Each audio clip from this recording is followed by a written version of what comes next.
hari, jutaan masyarakat menghirup udara tanpa benar-benar mengetahui kualitasnya.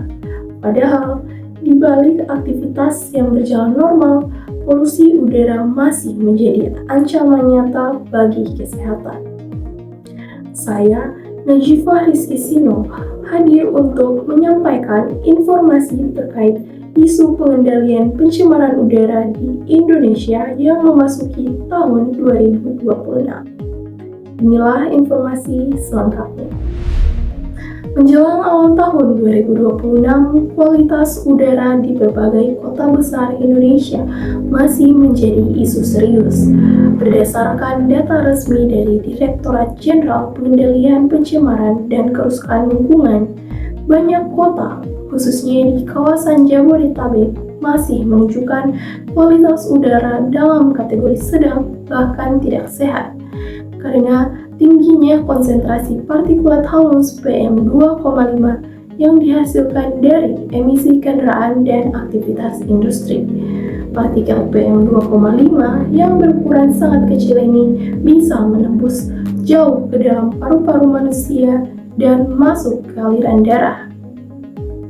Paparan partikel ini dalam jangka panjang telah dikaitkan dengan berbagai gangguan kesehatan masyarakat, terutama di kawasan perkotaan.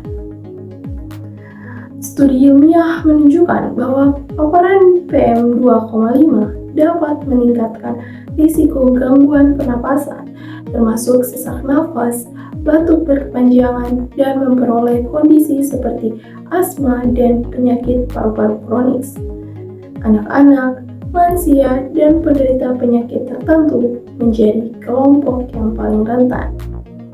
Kondisi ini menunjukkan bahwa isu pencemaran udara bukan sekedar angka di layar indikator, tetapi benar-benar berdampak pada kesehatan dan kualitas hidup masyarakat sehari-hari. Laporan resmi pemerintah menyatakan bahwa beberapa sumber utama polusi udara di wilayah Jabodetabek adalah yaitu yang pertama emisi kendaraan bermotor, yaitu menjadi kontributor terbesar terutama saat musim kemarau dengan porsi hingga sekitar 32-57% terhadap total emisi polutan. Yang kedua, emisi industri, yaitu khususnya yang menggunakan bahan bakar batu bara juga berperan signifikan terhadap kadar polusi. Kemudian faktor lain seperti debu konstruksi, pembakaran terbuka sampah dan lahan, serta aerosol sekunder juga ikut memengaruhi kualitas udara. Kondisi ini secara langsung terlihat dari laporan pemantauan kualitas udara di Jabodetabek selama musim kemarau 2025 kemarin, di mana sejumlah titik pemantauan menunjukkan nilai indeks standar pencemaran udara dalam kategori tidak sehat.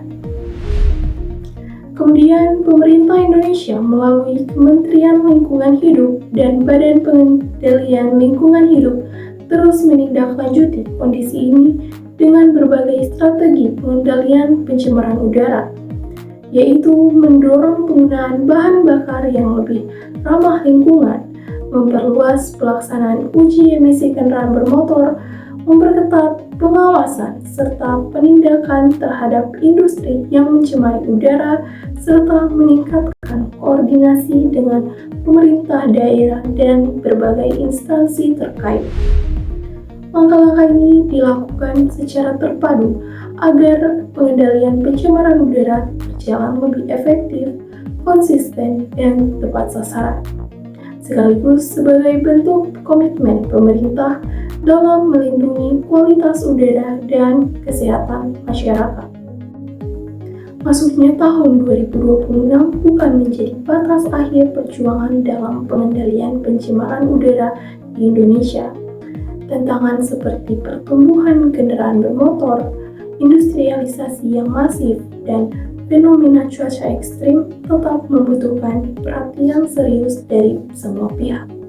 Dengan penegakan hukum yang ketat, sinergi antar wilayah, dan dukungan dari masyarakat serta akademisi, diharapkan kualitas udara di Indonesia bisa semakin membaik dan berdampak positif bagi kesehatan publik.